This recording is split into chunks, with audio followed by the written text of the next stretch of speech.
Most countries in the world are in debt. For example, the United States' total debt has exceeded $38 trillion. This is the highest level in its history.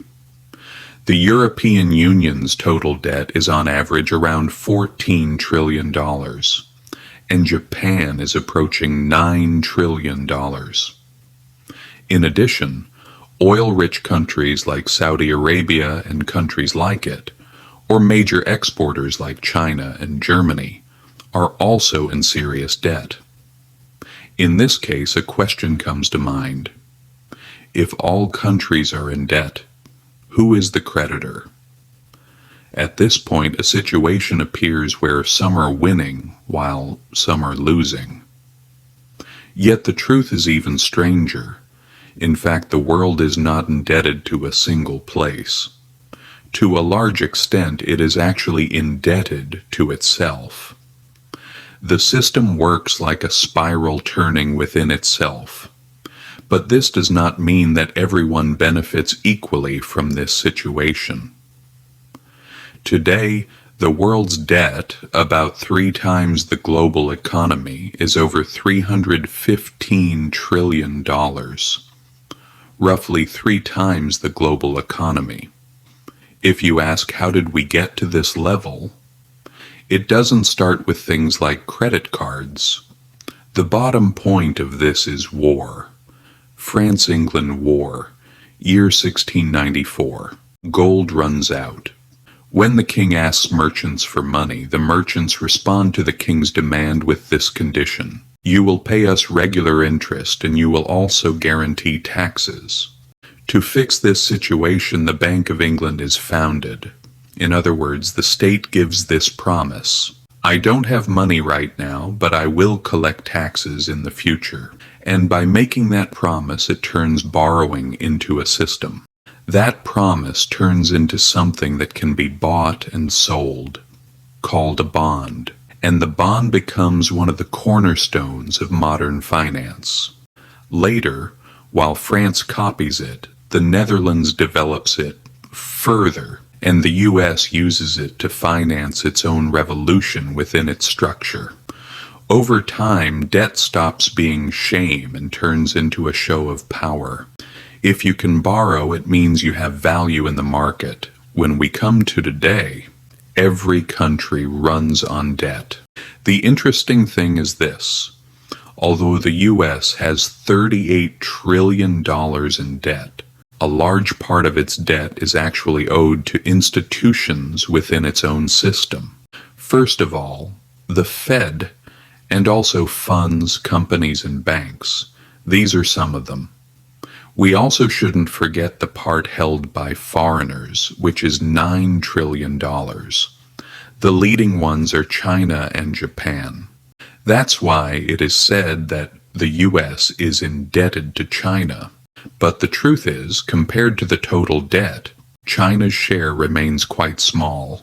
Think of it like this: the Treasury issues bonds. Institutions buy them.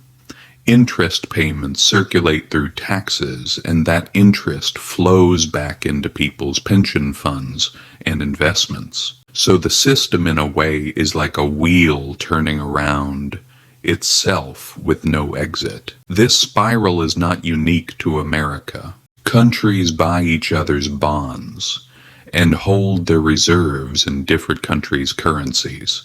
This turns into a picture where everyone keeps their promise. But the key point is this: the fuel of this order is actually trust. Everyone believes this. The state pays the interest. It doesn't have to zero out the principal, because today what we call debt is most of the time not finishing it, but rolling it over by finding new borrowing when the time comes.